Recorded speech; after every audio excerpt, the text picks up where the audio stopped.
nangyari dyan, Brad, kung ano, o ikukumpara, no, siya, pinuntahan siya na may warrant of arrest. Pagdating doon, warrant of arrest, akala niya nga raw, bibigyan siya ng pera Dahil lang pinakita sa kanya, pinakita pang ganun nakabitin ano po kami, door-to-door delivery. Naku Yung money, Opo. money door-to-door. Kumislap yung mata. Naku po, naloko na. Aray ko po, masakit po ang tiyan ko. Kumislap yung mata. Biglang lumabas ng bahay. Hindi na pinapasok yung mga yung magbibigay ng money delivery, biglang lumabas. Paglabas niya, pinusasan na siya. Ito, naku, sabi niya, siya. Pinusasan na.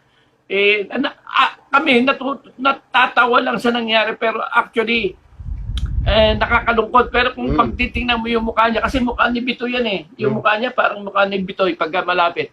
Nai-imagine ko na kung gano'n yung paglaki ng mata niya nung siya'y pinupusasan yan.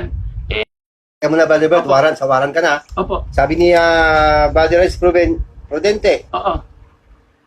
yung Bitoy na, linawin mo kung sino. Sorry hindi. Hindi yung Bitoy na taga-Italy, kundi yung Bitoy na anak ni Mang Nano. Ayun. Yung anak ni Mang Nano, yung Contreras. Yung sa palabas na rito, yung ako ay si Don Mariano. Ayun ang kanta nun Ibiyang po naman ako.